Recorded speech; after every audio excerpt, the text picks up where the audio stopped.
It's gift giving season. It is. All right. It's giving gifts giving season. It's giving gift giving season, which means you are going to be giving your credit card to someone to spend money on your friends and family, which is a beautiful, loving, and iconic thing to be doing this holiday season. But you need to make sure that you have enough cash to go around. And that's why we're shopping at JCPenney. I mean, I'm shopping for myself at JCPenney, to be honest. Like, you Wow. can get gifts at JCPenney, but I'm going to JCPenney because it's fall. I love to layer. I could always use another overshirt. I could always use another jacket. And what I like about JCPenney's men's section, they got big and tall right on the front. Right on the front. I click there and I get pants that fit. They've also got stylish watches from Citizen and Bulova to make that special someone shine. Be sure to mark your calendars for Friday, November 29th for an all-day shopping event filled with surprises and giveaways. So this holiday season, remember, JCPenney is where you'll find incredible gifts without breaking the bank. Visit jcp.com to explore the full range and make your gift giving count. Shop in-store or online. JCPenney. Make it count. You a dreamer. Real. They wanna know. Hey. Real. Hey. Real. Come on. Hey, I want to be famous. Welcome to Who Weekly, the podcast where you'll learn everything you need to know about the celebrities you don't. I'm Bobby Finger. I'm Lindsay Weber, and I have some breaking news this time. What is it? Jesy Nelson has wiped her Instagram account ahead of her debut solo single.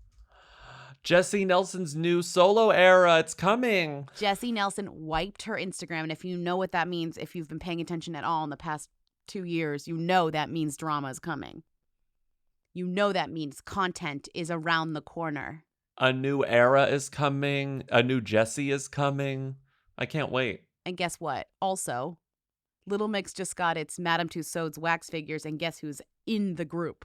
Is Jesy in the Tussauds? Yeah, they wax put figure? her. They put Jesy her, in the Madame Tussauds thing. Get this Billboard headline at around, like, wrap your small brain around this Billboard headline. Little Mix's Madame Tussauds wax figures are unveiled and includes Jesy Nelson. Sorry to call your brain small. I just for this purposes. Little Mix's Madame Tussauds wax figures are unveiled and includes Jesy Nelson. Yeah. Little Mix's Madame Tussauds wax figures are unveiled and includes Jesy Nelson. As per usual, when it comes to Madame Tussauds wax figures, they are horrendous. They probably started making these like 12 years hideous. ago, and by the end of it, they were like, we already made Jesy. We're including her. Sorry. Like, I don't care if she left the group and she's starting a new era. This was one wax artist's like pièce de résistance. Like, I put 6 years of my life into the Jesy Nelson wax figure. Like, Right. we will not be throwing it back into the incinerator. I gotta say, her wax figure is spot on. I mean, they Hers got looks her. more They like got her good. than everyone else. She's coming. And also, she's coming, as they say. She's coming. What is Billboard's like coverage of They say that she's has a song coming out. The Sun says, quote, she has completed the song and it will be accompanied by an energetic video she has spent the past few days rehearsing for. A music insider told The Sun, Jesy spent several months at the beginning of the year working on music and it has all come together quickly. Her new label, Polydor, are keen to strike while the iron is hot. What iron? What's hot? I could touch that iron with my bare hand and Yeah, not what flinch. The iron isn't hot. We're focused on the pandemic, but still, but I'm just saying, like, what iron? Okay, we were joking about this taking 6 years, but the actual truth is that it went into production in early 2020, which I have to believe means pre-COVID, which is like, imagine starting on this project and number one, a pandemic begins. And number two, Little Mix disintegrates in front of your very eyes. You know, like, what a just debasing year and a half it was for the people who made this collection. Someone tweeted, good morning only to Leanne's posting the girls' wax figures and not including Jesy Nelson's. I just love the like. Wait, Leanne Pinnock posted the... Thank you to Taylor. She posted their wax figures but didn't include Jessy's. Is Leanne still pregnant? Yeah, she's still pregnant. Okay. 2/3 Little Mix pregnant and Jesy Nelson has a new era. That's the news, okay? Good night, and good luck. Do we have to go to London to see these wax figures? Probably. Is it the Madame Tussauds in Yeah, London? it's the Madame Tussauds. You think they? I'm sorry. No offense to Little Mix, but I don't think they. It's made the Madame Tussauds in San New York. Antonio. I'm just Davy saying, Crockett, Jesy Nelson. I don't know who's posing with the Jesy Nelson. Well, aside from me, Jesy Nelson wax figure in New York City. Like, they got to be London. The Madame Tussauds in San Antonio is actually called Louise Tussauds. That's a who. I've never heard of Louise.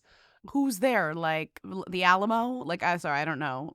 Davy Crockett? Well, the Predator is there. The only one they have on the website is the Predator, as in the character, the Predator. Wait, like from the Alien and the Predator? From the Alien versus Predator. Oh, Louise sure. Tussauds Waxworks. Who's in there? I want to see. I'm going to the TripAdvisor for these. Oh, it's a lot of character. Oh, Johnny Depp. Okay. Classic. No, I don't care. We got Johnny Depp. We got Sandra Bullock. Oh, because she shot Miss Congeniality in San Antonio. That was a big deal for us. Okay, interesting. Grasping at straws. Lady Gaga in a meat dress. Not really related to San Antonio history, but I'll take it. Incredible meat dress. Very specific. Robert Pattinson and Kristen Stewart and Taylor Lautner as their Twilight characters. Do you think that when Madame Tussauds are like the higher profile wax museums, when they like get the new era, so when they're like, okay, Gaga is a Star is Born now, so we're gonna put the meat dress somewhere else, like this is not relevant to her anymore. Do you think like then San Antonio, like lesser wax museums, then get to like bid on the items that they can then bring to their wax museums as like the cast-offs, you know? I bet that is exactly what happens. Lindsay, do you see what I'm sending you? No offense to San Antonio's Wax Museum, but they got the C to D team when it came to wax artists. Yeah, no, these aren't. Look at this Ryan Reynolds. I'm sorry. Daisy Since when does Ridley. Ryan Reynolds have a beard and mustache like this? Okay, like which era is this? Insane. Look at Daisy Ridley. I'm sorry, if your wax museum has Daisy Ridley, you're not on the list. You know, Also, like, not to be rude, but like this Ryan Reynolds wig is like worse than most drag queens. Like most drag queens have a better wig situation than this Ryan Reynolds. Get it together. And I don't know who this is in a meat dress, but it's not Stephanie Germanotta. Okay, Let me see. it's like Oh no, that is. It looks just like a girl named Stephanie. That is Stephanie, but it's not Lady this is Gaga. Stephanie with the PH. This is Stephanie with the PH for sure. You are listening to Who's There, with the call-in show where we take your questions, comments, and concerns at 619-WHO them. Let's start with comments. Hi, Lindsay Bobby. Pausing the podcast to tell you that Allie Love has started very slowly posting pictures of her wedding weekend, and so far they appear to be sponsored. They are all about her flight and hashtagged My United Journey because she took United. So is the whole thing going to be sponsored? That's why she needed more followers? I don't know. I don't even know what to say about that. Crunch, crunch. It could be a wedding hashtag, honestly, My United Journey, but no, she's talking about the airline. But she's talking about the airline. I do like that this airline sponsor is like the complete opposite of having your luggage lost by Air France. Like it is on the other side of the spectrum. I'm also so pleased to see another caller interested in Allie Love's marriage other than like me, you, and our friend Franny, who was the person who called in last time. Franny has been texting us like updates. I don't think we got past the when she went private. We didn't make it. I requested and she did not accept me. So Franny's on the inside sending us all these updates. She did see her United journey too. She looks like she's in first class, ready for takeoff, and the excitement is real. She better At be. United, hashtag My United Journey. Can you imagine if you got a United sponsorship and they're like, well, you're coach still. It's free, but you're in coach.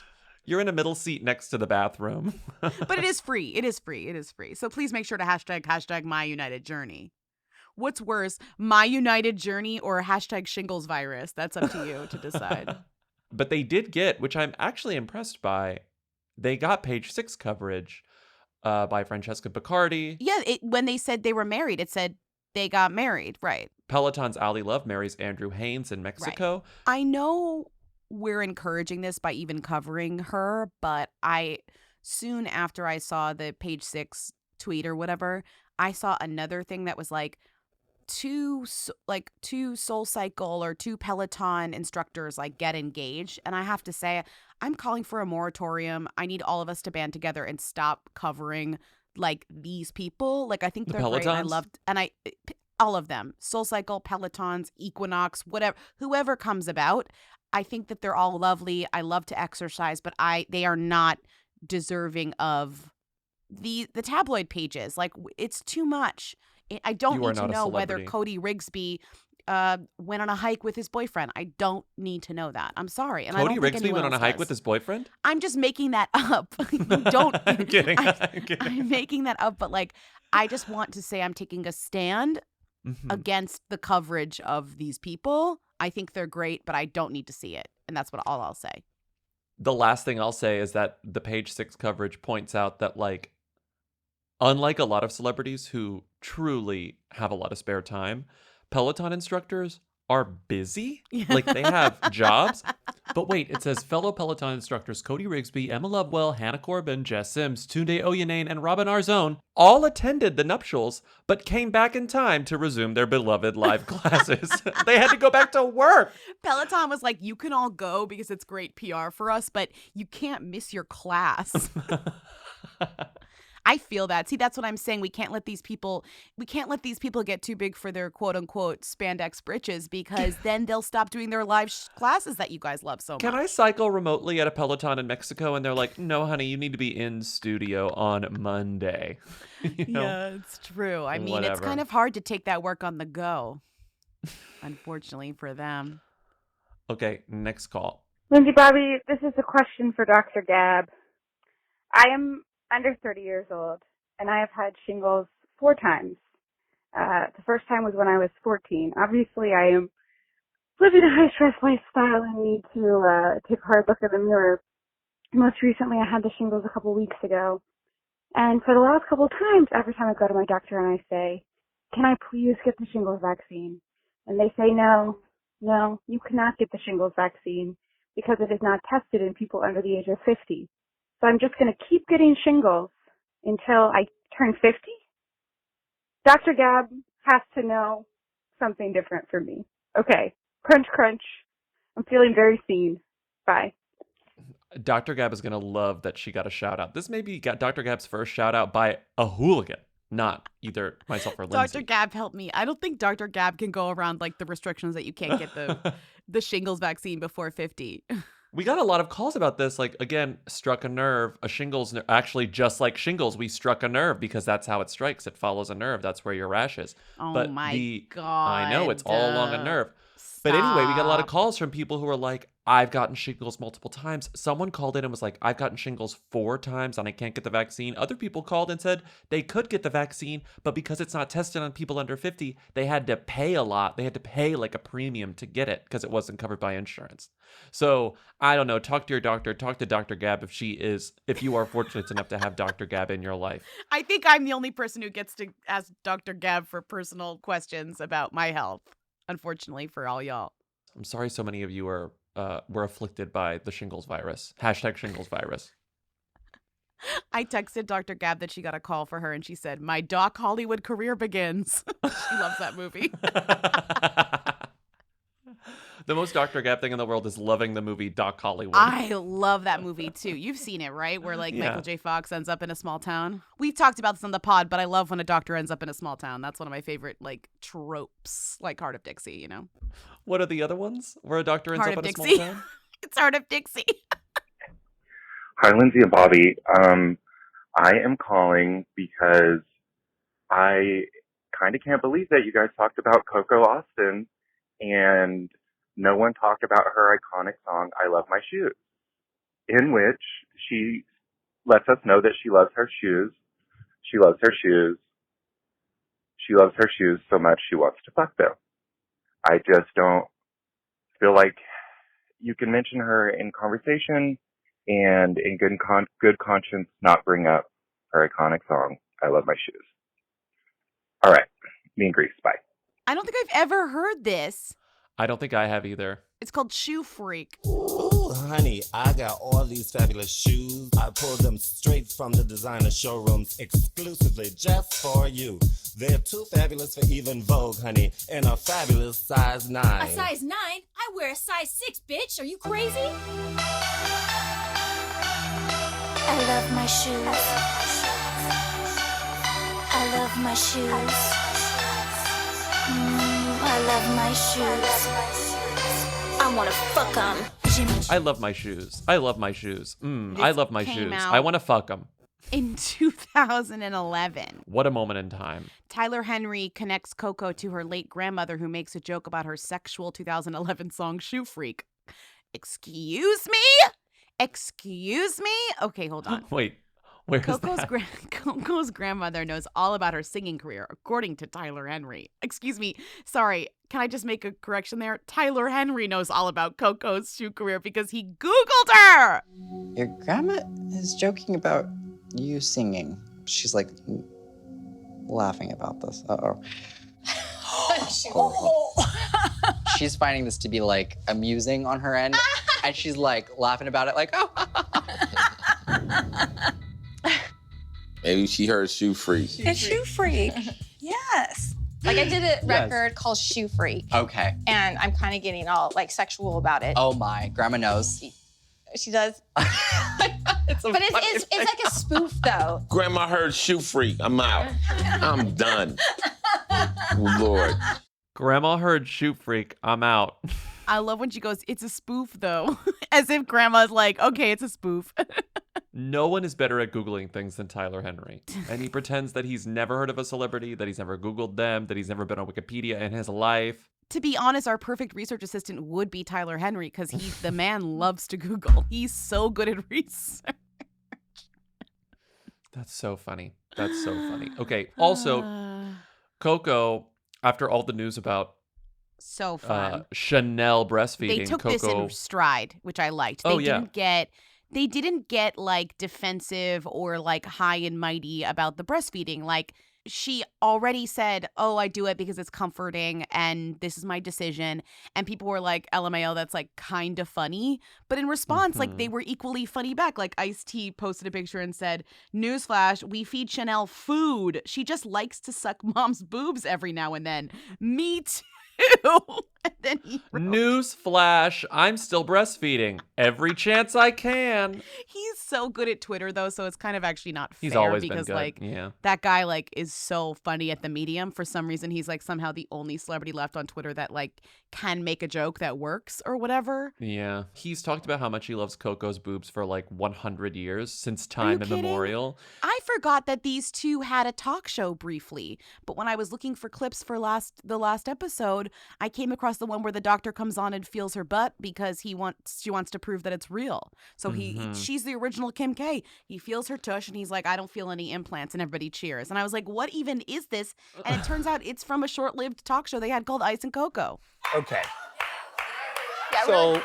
based on anatomy, right? And he in checked me up terms here of the too. muscles, Listen to the doctor. there are 3 muscles there. Okay. I can feel them all. There's not an implant there.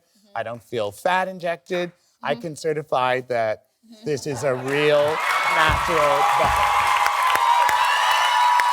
He also tweeted, LOL, when it's all said and done, I guess I'll just be known as a titty lover. I can live with that. And then later on, someone replied to him and said, but did you know he likes his wife's boobs? He's been hiding that all this time. Crying laughing emoji. And he quote tweeted that and said, just wait till they find out how much I love Coco's booty. LOL.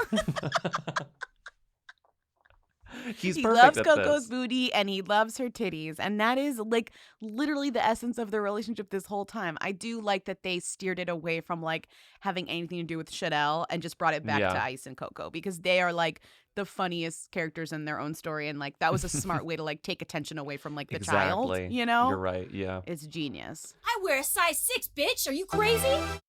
I slept in a terrible bed at one of our dates this story. I won't reveal where it was because I don't want to be super rude, but the bed was absolutely horrendous. Big dip in the middle. I was always like rolling into the center. It was so bad. My back hurt so bad when I woke up. And guess what?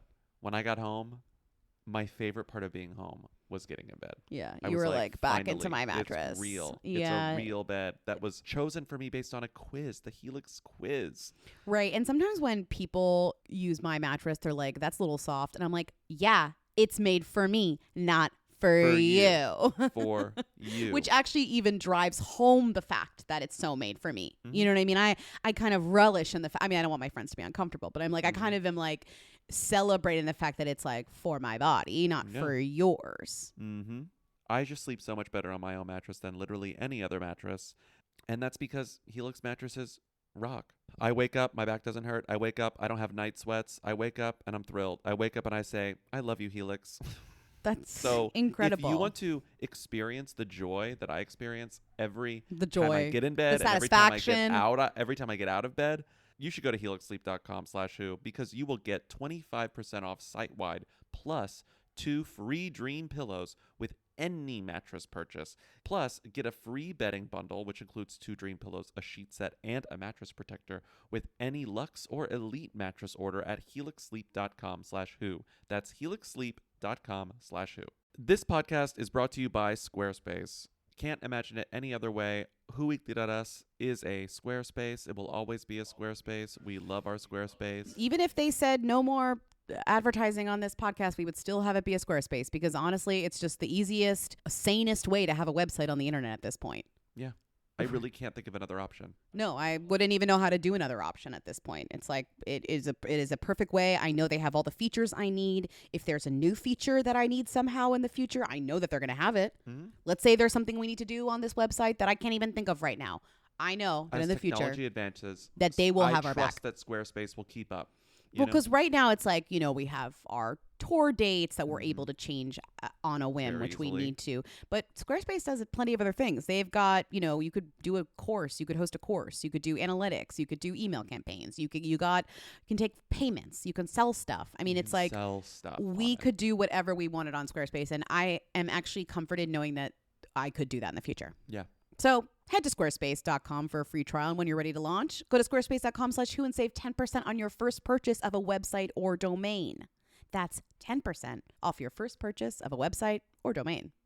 Hi, Lindsay Bobby. I was just listening and you were talking about Zac Efron's ex. And I have a question. It's not even really related to her, but you referenced that, she's a beautiful woman. She could might as well be an Instagram model.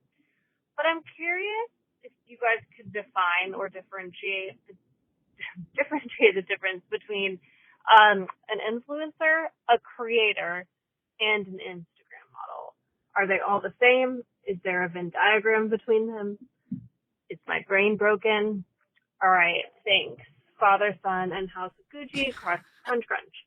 Father, Son, and House of Gucci. Okay, great call. This caller is asking us to explain the difference between an influencer, a creator, and an Instagram model. Yeah. I think there is a Venn diagram, and I think it is influencer is in the middle. Okay, right? Okay. Influencer overlaps with Instagram Creator. model and creator. I mean, I think anyone could call themselves anything. And I'm sure Instagram models have called themselves creators all the time because it almost feels like more of a more valuable title. But you're right.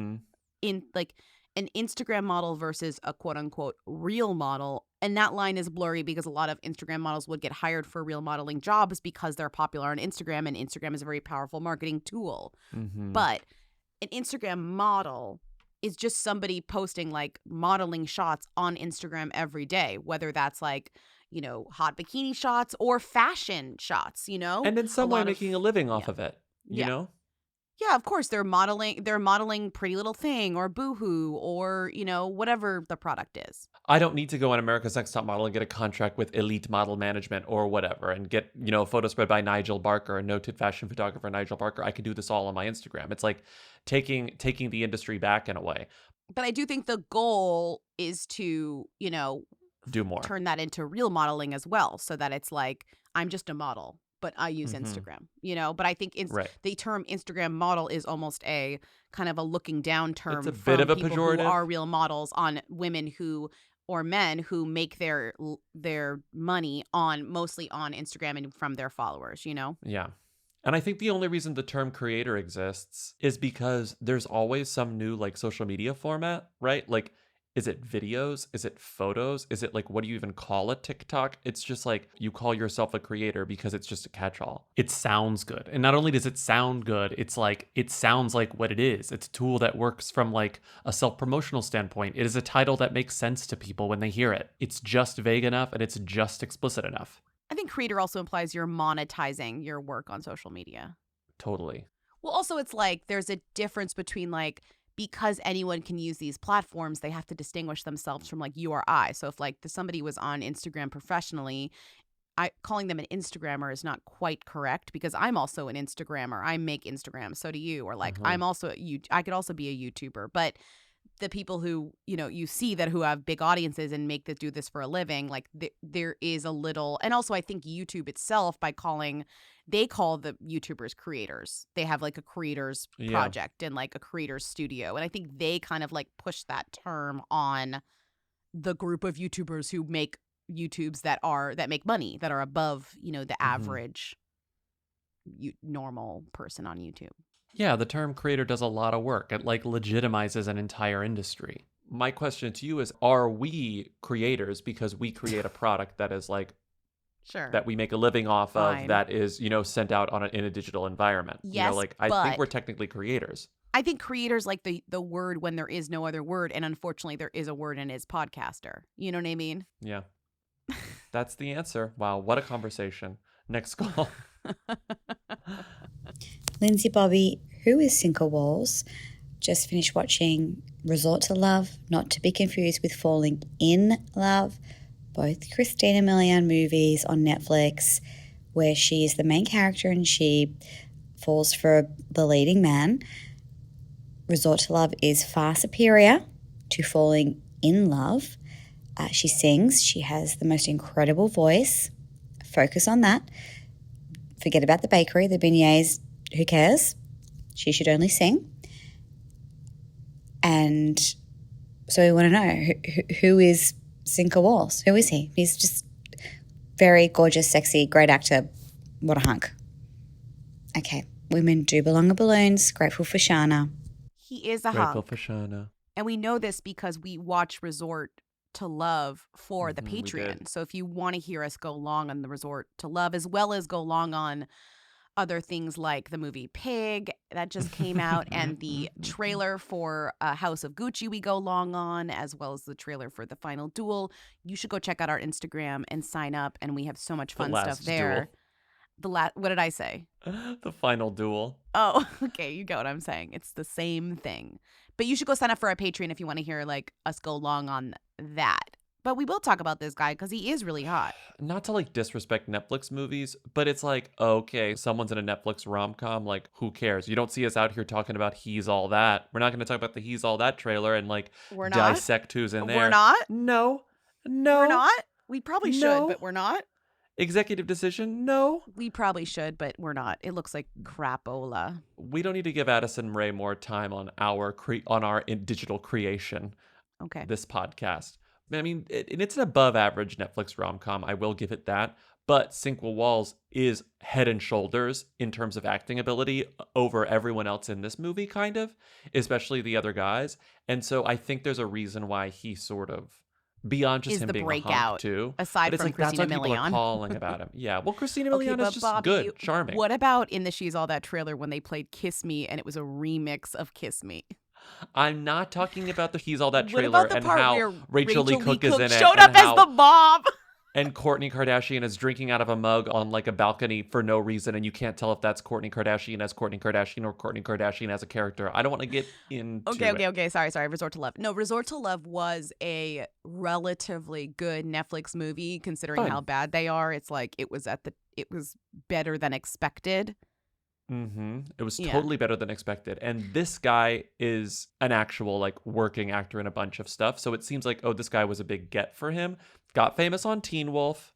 Was also on Once Upon a Time. I think he was Sir Lancelot on Once Upon a Time. Nice. He was in that Angela Bassett, what's her name? Who was in that? Not Uma Thurman movie, Otherhood. Remember that Netflix movie that was like not that No. great, honestly, but he was one of Oh, like I do. good adult children. I do. Okay, I thought that was a cute movie. It was fine. It was like one of those other movies with a very strange tone. It was a very weird was he her tone. son in that Yes, movie? he was Angela Bassett's son in Otherhood. Oh, okay. Totally forgot, but he was pretty good in that. That was a cute movie. I liked it. He's a good actor. But when we were looking up other things about him, because that's like, okay, we're running down his IMDb, Lindsay found this great 10 Things You Didn't Know About Sinqua Walls on TV Over Mind. Lindsay pointed out number 1, and I was like, well, it's funny that I think number 2 and number 1 go hand in hand. Number 2, he's actually kind of protective of his private life. Number 1, it's been assumed that he's gay. That is so like especially It's been assumed. if you're gonna make this a countdown and that's number 1, like get out of here. He's protective about his private life. It's been assumed that he's gay. That's Well, it like says, one sentence. Some may say this assumption can be blown out of the water since he has a son, but then again, many gay individuals do have kids. I'm like losing my mind at like the kind of backbending explication of what it means to be gay. This then again's twice. Some might say this assumption can be blown out of the water since he has a son, but then again, many gay individuals do have kids. But then again, the idea of assuming that a man is gay just because he has no wife or girlfriend is rather presumptuous since it doesn't really mean anything.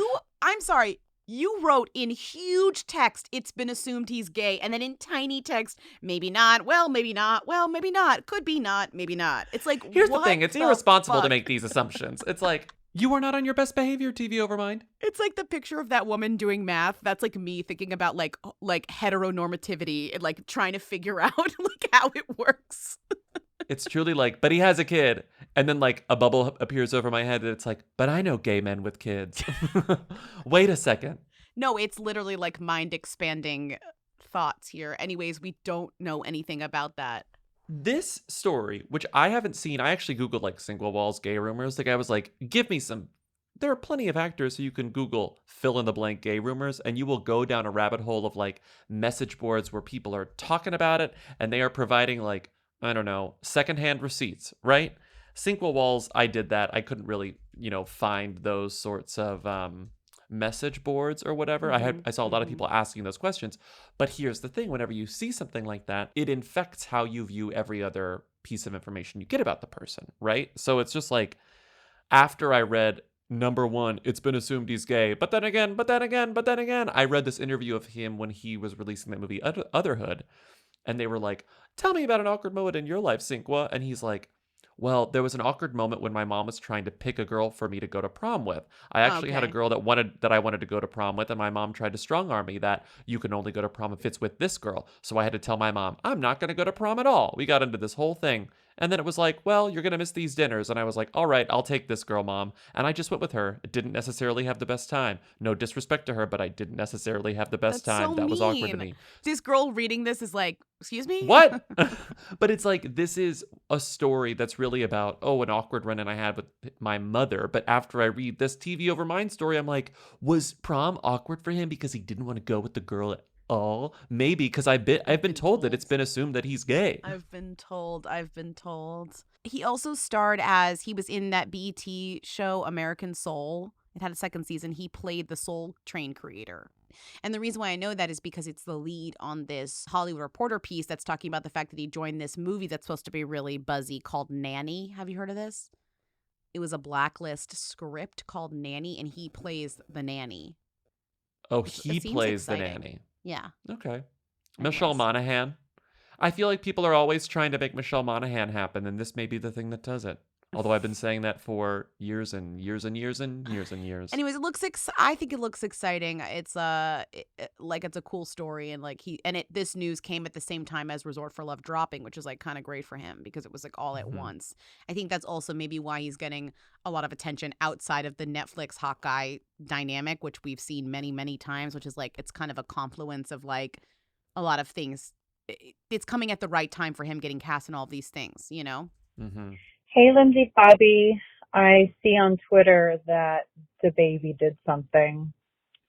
One tweet in particular said the baby is going through the terrible twos. What did he do? Please tell me. Live in La Vida laptop. I'm getting very kindergarten cop vibes from this question. Who is DaBaby and what did he do? Unfortunately, this feels like this is like if DaBaby was approaching any sort of themdom, this like pushed it further, even though it's like undeserving in that way. But like just the truth of the nature where this has been like such a big topic of conversation over the past like week or so for good reason, because it's like such a mess. Also, how many things DaBaby was booked for that he then had to be canceled from. It was just like, oh, wow, this guy's like literally everywhere. He's like booked for every single big show and thing in the next like coming months. Show, festival, collaboration, and now one by one, all of those collaborations and all of those appearances are dropping. His song was at the top of the charts, Dua Lipa and DaBaby. That song, Levitating, has been, probably in the top like 5 or 10 songs of Billboard for like for basically all For summer, months. if not longer. For right. months. So it's like this guy has had essentially a #1 hit for like a really long time. That was like Song of Summer contender at least. But what did DaBaby do? We've been Yeah, the dragging caller's question. this out. It's like bleak to even talk about because it's like so upsetting that he did this in the first place. Was that he was at a festival called Rolling Loud. We talked about it recently because of what's her face was Flo in it. Milli was there and people got annoyed with her for that stupid Instagram caption. People were mean to Flo Milli there, but that's the last time we talked about Rolling Loud. But DaBaby was there, and he got in trouble twice in one night. He had a rant about something, and in his rant, he managed to like offend gay people in a way that was like I didn't even think was possible by a high-profile person anymore on a big stage. It's like crazy to the point where like he's got like Elton John and Madonna being like, what the hecko? You know, because he's just like, it's what he said was like very ignorant about essentially AIDS. Like he AIDS. said, yeah, right. I mean, I He don't said even if you want to didn't like show up play today- it or repeat it, really. It's like, it sucks. He just said the most ignorant and naive things possible about AIDS, okay? Yeah. He made it worse when he was called out on it because he was like, my fans don't have AIDS. If I have gay fans, they don't have AIDS. So it's just like, what? He was as ignorant about AIDS as you can be in 2021. It feels dated. You know that it exists, but you're always surprised when you hear it, kind of. And so, like, loudly and proudly. And I think, not to get into too them-y of a territory, I think that's what people latched on with about Matt Damon. It's like, it's not surprising to me that people are going around still saying the F word, especially old straight white men. But, like, to hear it, just to hear that it actually happens, to be reminded of, like, an actual story of it happening recently is, like, shocking. So this is what DaBaby did. And he kind of had the opportunity to apologize, even though what he said was so terrible. But his apology was terrible. And so that's what happened with DaBaby. And people are really, I think, rightfully upset. Did you see Miley Cyrus today or yesterday was like, I can educate you, DaBaby? Yeah. I do think that people, especially celebrities, they obviously want to speak out and say like, you know, hopefully you're not getting your information about AIDS from DaBaby. This is just, it's just not true what he's saying, et cetera, and it shouldn't be something that's stigmatized. But then I think also a lot of people are kind of like, don't cancel, educate, you know, and like if somebody's open to learn, teach them. And like he did put out like a very PR written statement that nobody accepted as his own. That was basically just like, I want to learn.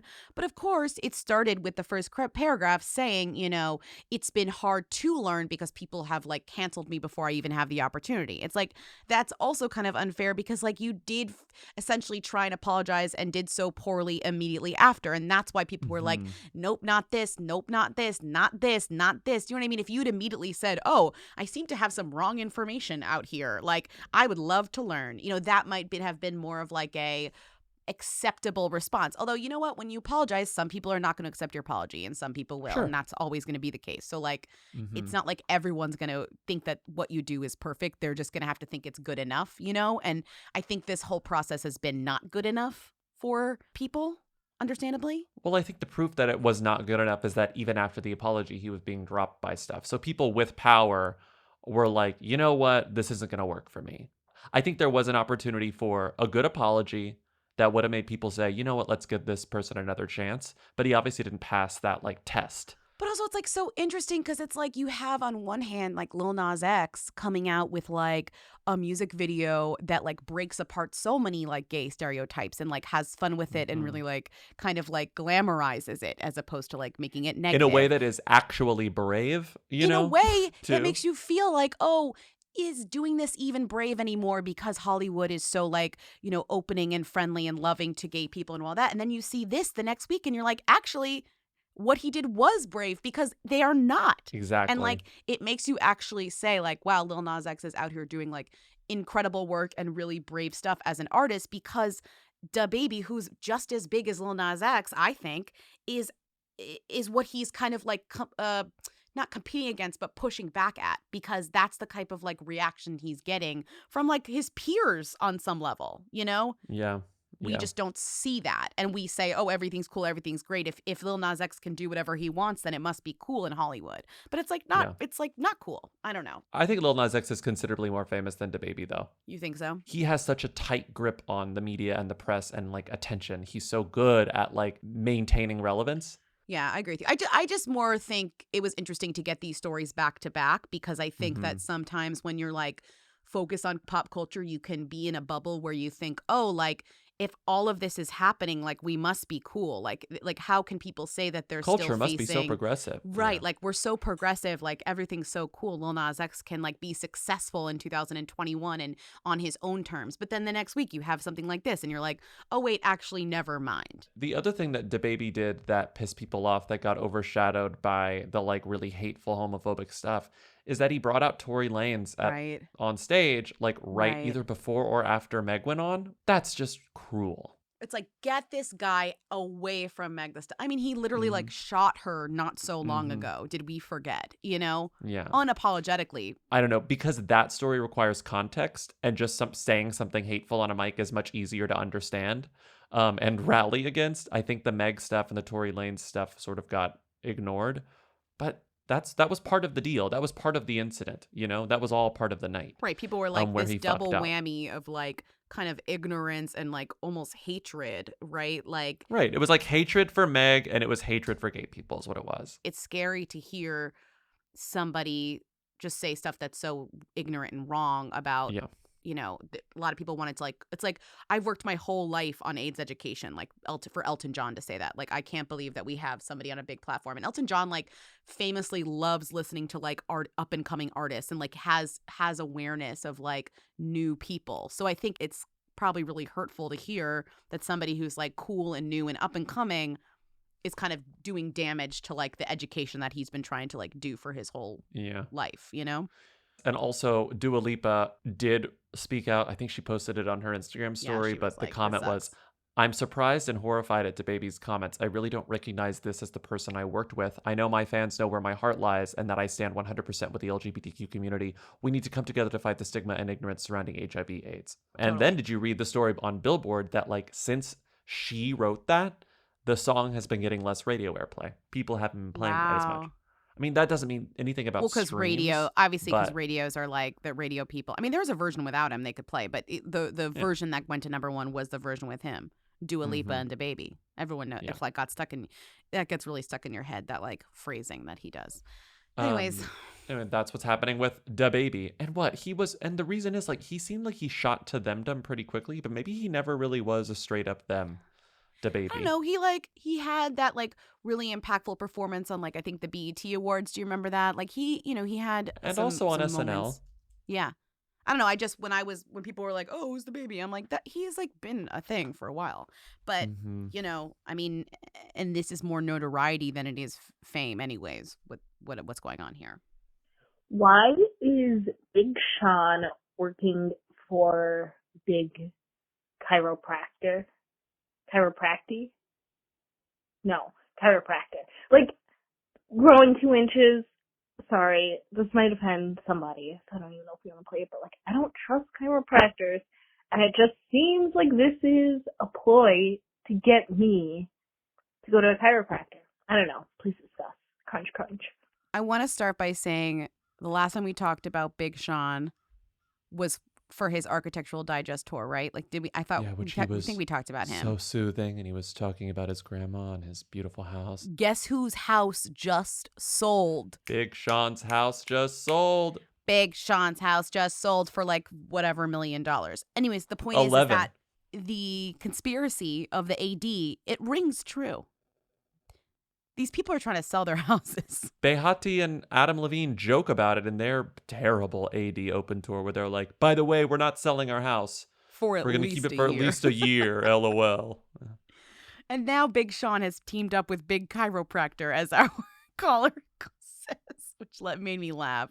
I believe it. Well, listen to his caption's funny. It says, "How the fuck I grow 2 inches," Sean asked in a caption. "Chiropractor for a year, straight twice a week, that's how. Straight spine, that's how." I'm laughing because it's real. And I'm like cracking up because basically they do a comparison. He does like a height comparison with his friend. He does a video or whatever. And then somebody posted it and someone responded and he said, "Well, I changed my lifestyle too." But when you Google like, can a chiropractor make you grow taller, I thought that was kind of a ridiculous notion. Yeah, I've but never as it heard of turns this. out, it's not. at all. They're not making you taller. They're just fixing your posture. And they straighten the spine out, and it takes a lot of time. It's like adjustment after adjustment after adjustment, slow progress, and before you know it, you're 2 inches taller. It says, of course, your chiropractor is not making you magically taller. Instead, a chiropractor is allowing your spine to straighten out and stretch, giving you the appearance of anywhere from 1/4 to 2 inches more of height. Okay, 1/4 of an inch to 2 inches is a huge span. That's like a surgery. It's a very controversial, messy Well, I know they can. surgery. They can also. Well, I know they can also like straighten, like stretch your bones. Is that how it works? Or? Yeah, it's bone lengthening surgery. Right. It's a whole other can of worms. Painful, but not it's great. extremely painful and extremely invasive. But that's what happens in Gattaca. I think he needs to get like 2 inches taller to be like Jude Law's height or something. Or Oh yeah, Jude no, I Law has remember to be in 2 inches Gattaca. taller or whatever. Yeah. Yeah. Right. But like, here's Big Sean saying, no, I just have to go to a chiropractor. Big Sean's saying I'm actually big now. It used to be a joke about how I was Big Sean, but I'm little. Now I'm big. Now he's 5'8". I don't know what he was before. Was he like 5'5" or something? No, he was 5'8" before, and now he's 5'10". I'm sorry. Why can't these like short kings just be short? You don't need to be taller. It's fine. We love a short king. Chiropractic also just really scares me. Well, good thing you don't need to get any taller, bitch. You're fine. I know. My poor knees. Okay. I'm going to need new knees by the time I'm 50. Ugh. Well, good thing they do have a surgery for that. That's tried and true. That is good. That is good. Hi, Lindsay. Hi, Bobby. Long time. I'm calling because I was just scrolling through Instagram, as you do, and I saw a post from Bobby Berk, who is just at Bobby on Instagram. Big score there for him. Anyway, it's a carousel of 5 photos that he posted to wish a happy birthday to Joey King. And he wrote that, can you believe it's this goddess's birthday today? At Joey King has accomplished so fucking much in her young life, and I'm so honored to call her my friend. I love you. I have some questions. How on earth did these two become friends? Because this just seems like the most random pairing ever. Like, did they work together on something? I would really love if you could tell me. I know that I could probably look it up myself, but where's the fun in that? So yeah, please let me know who like initiated this friendship. How did they get to know each other? Any details that you can fill me in on would be fantastic. That's it. Love you both. Crunch crunch. Me and Grease. Him Tebow lesbian. Bye. Bobby Berk loves Joey King. Like, loves her beyond the point of like, you know, when you need to meet a new friend and you're like, I'm obsessed with them. Like, this is Bobby Berk We and clicked. Joey King. Did you feel like we clicked? I just feel like we clicked. Like, literally, I think Joey King, I get a sense, and this could be so rude, is like, can you tell Bobby Berk to lay off? Like, he is obsessed with her. He posted a carousel of photos of them and wrote, can you believe it is the goddess's birthday today? Joey King has accomplished so fucking much in her young life, and I'm so honored to call her my friend. I love you. And then she commented, oh my God, how is it possible that you were this fucking cute? I love you, Bobby. Thank you. And it's like, you get a sense that there's no actual tone in that's like layoff, but I'm sensing a layoff, you know? Last year on her birthday, he tweeted, this is nothing but a tweet about how gorgeous Joey King is, both inside and out. That is all. But then he keeps going. Her courage, uniqueness, nerve, and talent is out of this world. Her, Bobby Berk loves Joey King's cunt. Courage, uniqueness, nerve, and talent. And she has stepped out for him many times. She stepped out for his furniture collection launch. They attended some Walt Disney thing together. Wait, the Walt Disney 2020. Oh, the Golden Globe Awards. They attended the Golden Globe Awards together. They got, celebration. They got photographed together. Yeah. They were there together at that. But what's funny is that I thought, oh, these two must be old friends. But to be fair, like, she's how old? She's not that old. And he hasn't been famous that long. So it's like, how old friends could they be? Maybe they met like before they both were famous. No, they met in 2018 because on the day that they met, Joey King posted photos with herself and the rest of the Queer Eye cast. And she said, Anyone else obsessed with Queer Eye and Tan France as much as me, or meeting Tan France, Bobby Berk, Anthony will easily be one of my fave moments of the year. Missing JVN and Karamo Brown, and of course, hashtag can you believe. So it's like, check the date on this. It's September 16th, 2018, when she met Tan France featuring Bobby Berk and Anthony. Well, it seemed like her fave at the time was Tan. Well, she wrote, "Can you believe I met Tan?" Bobby was a featured player.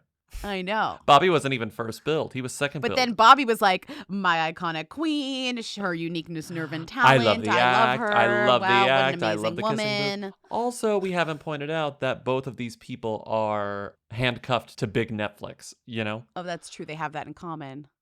Well, she's almost free of her kissing booth. She's almost like escaped the booth, you know?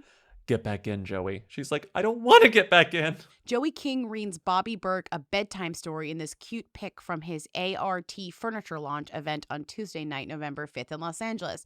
The 20-year-old kissing booth star was just one of the many guests at the event, joining singers Scott Hoying and Betty Who. That's Pentatonic and Betty Who, plus Randall Park, Adam Rippon, and just Jared Jr.'s own Jared Ang. We love Jared, though.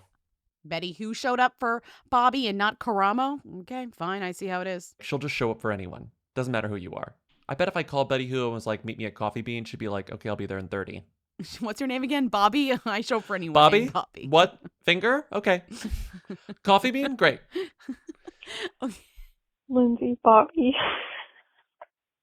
Paris Hilton has a show on Netflix called Cooking with Paris, season 1 coming Wednesday. I hope it's just like her video of her making lasagna. I didn't know who else to tell.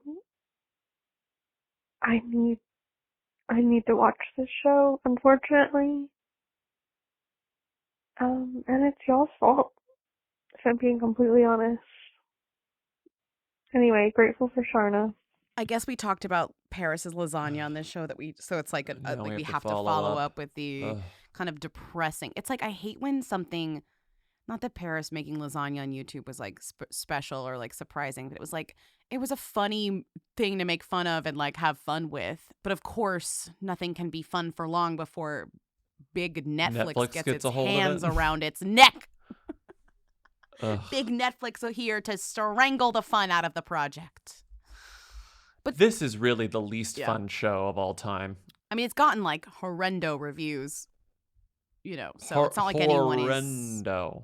The Irish Independent. I can't read the thing because I need to like be a paid subscriber, and I'm sorry I'm not a paid subscriber of the Irish Independent. Why not? You don't like the Irish Independence? You don't like Irish Independence? That's fucked up. But their headline is Cooking with Paris Review, Hilton's new show is a recipe for depression. But I'm reading the lead, and I feel like I can extrapolate what they mean from the lead, even though it's the only thing I can see before the rest of it is blocked off. Paris Hilton isn't stupid. She isn't as vacuous as she appears. She doesn't float through the world in a pink, fluffy cloud of entitlement, completely oblivious to what life is like for people who aren't named Paris Hilton or weren't born into privilege or vast inherited wealth. She isn't ditzy or disinterested in anything that isn't about her. Her mind isn't blank and incurious to the point of total intellectual showdown. She's smart enough. She knows exactly what she's doing. And I feel like I know what this writer is going to say. What's her name? Pat Stacey. Basically what you said to me over text, which is that for years and years now, she's been saying, no, you don't understand. The Paris Hilton you know is a joke. It's a character. Right. It's a character. But she won't stop doing the character. So I don't care at this point if it's a character. Shawnee, you and I were talking about this as well, because you watched it and you were like, wow, it's incredible how like relatable Kim Kardashian seems next to Paris Hilton, which is hilarious because like the least relatable person alive somehow comes off as like a cool girl next to Paris. The most normal lady. Which really proves she's the new and improved model, like in some way, in some twisted way, you know? But what's most interesting about this is that Paris, through lots of things, through interviews, through the documentary, through trauma that she revealed, you know, like that she talked about, and she did have a shitty thing happen to her. Not great. Several shitty things happening to her. But she kind of said, you know, like, I'm a real person, and, you know, that like character this. that I played was a very specific character, and you know, I don't regret doing it, but I put on a mask or whatever, and here's the real me. And then 20 minutes later, oh, here's my cooking show in which I play this idiot character again. So it's like, you really can't have it both ways, you know? You can't sell me a documentary about the real you, but then also sell me a reality show about the fake you. You know what a great comparison would be to make to this show, which I don't think is an amazing show, but it's 10 times better than this one, which is the Selena Gomez cooking show, in which Selena Gomez does not know how to cook that well, but you can tell she likes it. She wants to be there. She's learning. It's like you're learning with her, and the kind of mistakes that she's making are ones that you could see yourself making. Unlike Paris Hilton, who comes off as disinterested in the whole thing, almost like she's being forced to do it. Which Selena wants to know how to do things. Paris Hilton wants the cameras out of her house as soon as possible. Where it's like, sweetie, you asked for this, literally. If this is all a gag, if the joke's on me, like if you are playing a character, the character sucks at this point. I'm done with the character. I don't think it's fair to even say the joke's on me because you don't like it. So it's not even like you're fooling anyone and you get this like, that's why I'm like reading all these reviews. Like, even if it's like, oh, you're not supposed to take it seriously, it's a joke. The joke still sucks and this is unpleasant to watch. You know, whether or not I get the joke, it has nothing to do with the fact that this is a miserable show and I hate watching it. So like, I hate that to like kind of, you know, say, oh, it's a thing, you know, it's a whatever. But you get what I'm saying. She says, I love this.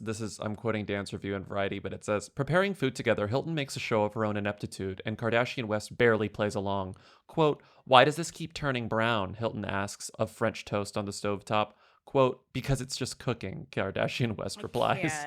I can't. Also, did you notice that there was a fake rumor that she was pregnant that she definitely released and then said, no, I'm not pregnant to promote this show? 100%. She absolutely promoted that herself.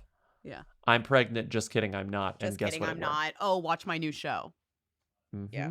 But I will be next year or whatever. That was because in the show she talks about like, oh, next year when I have a baby and I'm married, like I'm gonna be such a good cook. It's like, oh my God, you're so manipulative. Anyway, the show sucks. Do not give it a stream. Extraordinarily even for a gag. Unpleasant show. Yeah. It sucks. And it just sucks because if Paris had kept doing this shtick on her YouTube, it might actually still be good. Because something with that lasagna worked, but as soon as it got to this like professional level, it lost every kind of like maybe spark that it had. I don't know. Well, the thing about the lasagna is that there kind of weren't games. Like it really was just her in the kitchen and they were like, hey, make a lasagna. And she was like, this is the one thing I can make. You look it up and it's true. People say there's like contemporaneous reporting from back in the day with her famous friends being that like, she makes lasagna. Paris makes lasagna. It's the one thing she can make. And so it's her making lasagna. And it's like, it's a clunky method, but you know what? I bet it's delicious because it's pasta, cheese, and tomato sauce. You know, like how could it not be bad? Even though it was absurd, it was authentic because it was something Paris did. None of this is authentic. Right. Hi, Lindsay, Bobby. Long time. Literally called earlier today. Whatever, it's fine. I just learned that Matthew Rhys has an Instagram dedicated to him restoring a boat, and the boat is like one of Hemingway's boats. The account is called Movable Feast NY. And like, I don't know, if you just said to me the phrase like, oh, middle-aged male actor is restoring one of Hemingway's boats, that would really roll my eyes. But because it's Matthew Rhys, I feel like it's kind of charming. Also, is he the first celebrity to have an Instagram dedicated to their boat? Crunch, crunch. Matthew Rhys is restoring a boat, has an Instagram chronicling it, and you can charter it out for trips. What?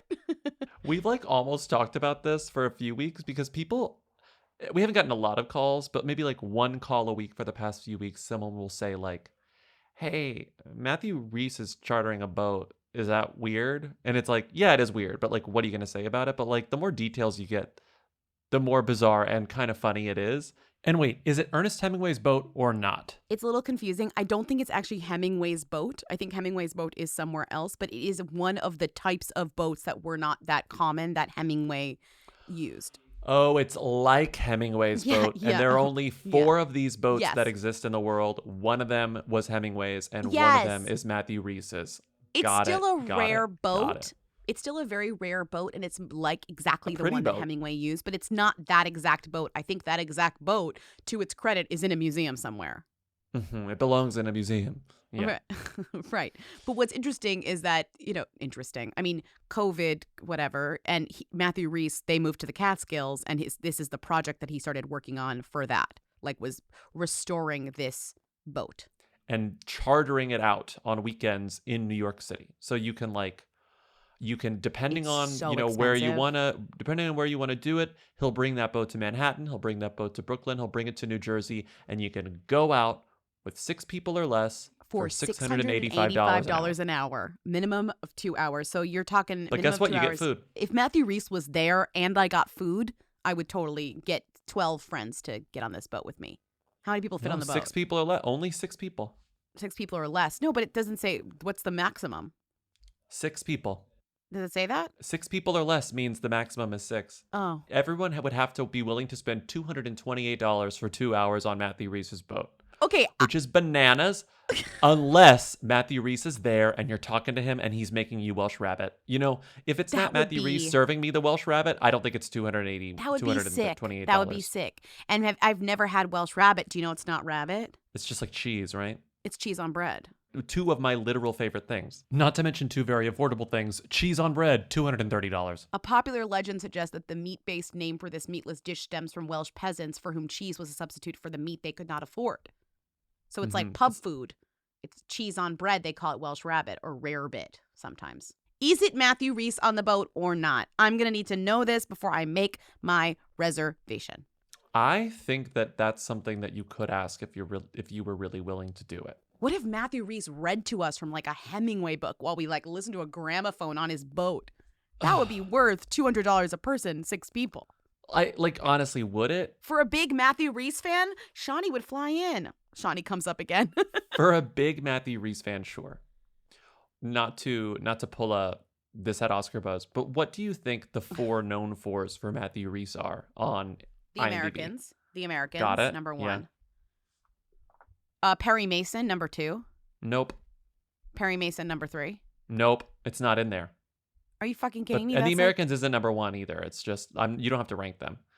But The Americans is up there. It's just like he is one of those people that like if you know, you know. Like if you know of Matthew Rhys, you're a Matthew Rhys stan. People really are charmed by this person. I mean, you couldn't not watch The Americans and not stan him. That's but like he's literally... definitely a who. Is he a who? Oh, absolutely. Oh, I who. know. This Beautiful guy. Day in the Neighborhood. Beautiful Day in the Yes. Neighborhood. He's so good in that. So those are 2 of the 4. The other 2 you're not going to get. I almost don't even want to make you guess because who could remember that Matthew Rhys is the star of both The Post and Burnt, starring Bradley Cooper? Not The Post. He's Not Daniel The Post. Ellsberg in The Post. And they not were his fucking Burnt. papers. He's not in Burnt. He's in Burnt? He's in Burnt. I think he is like a rival chef or something. I vaguely remember seeing Burnt. Burnt is good, though, to be honest. Hate Burnt's to say not a it. bad movie.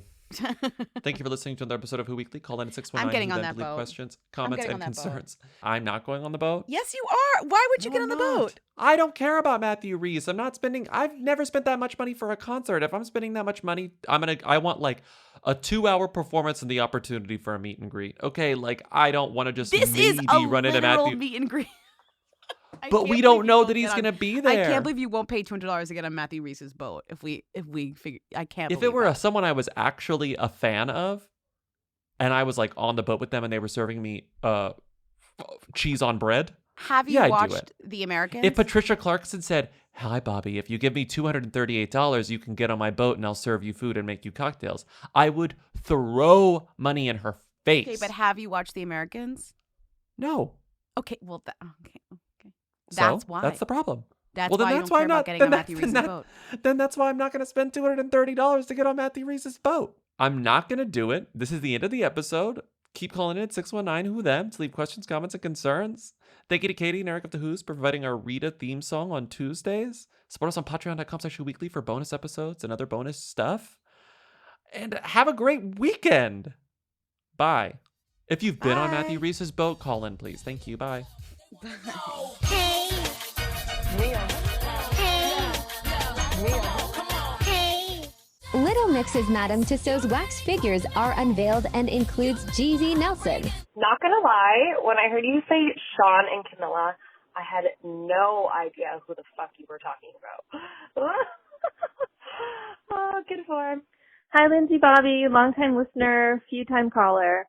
My dog's barking at me. Stop it. I was coming home the other night, and a person crossing Bedford Avenue at Quincy in Bed-Stuy. They were really drunk, and I just heard them say, "Stop barking!" And I just heard them say into their phone, like really loudly, really drunk, "You need to sing Everything is Embarrassing right now." And it wasn't either of you, but I'm assuming that they were calling one of you. So I just need to let you know that and let you know that I saw your friend. Okay, Pork and Sorkin. Hi, Lindsay Bobby. Long time. I don't have anything to add to the hooligan discourse this week. I just wanted to submit a formal petition for the new hooligan sign-off to be Father, Son, and House of Gucci. Crunch, crunch. Hey, Lindsay Bobby, it's Abby. I feel like maybe you got a bunch of calls about this, but I might just live in my own Twitter bubble, but, I don't want to Google what the demon twink is. Are you guys going to explain it for me? Sorry I called about this. Grateful for Sharna. Crunch, crunch. Hi, Lindsay Bobby. Long time. With the news of Demon Twink today, I'm just curious if twinks as a group are who's. I don't think they're thems, but I do think that as a group, twinks are who's. I think a lot of people talk about twinks, but unless you know, you don't really know what a twink is or who a twink is. And if Demon Twink taught us anything, a lot of twinks can act like who's. I mean, I guess anyone can act like a who, but I really feel like twinks are who's. Oh boy. Crunch, crunch.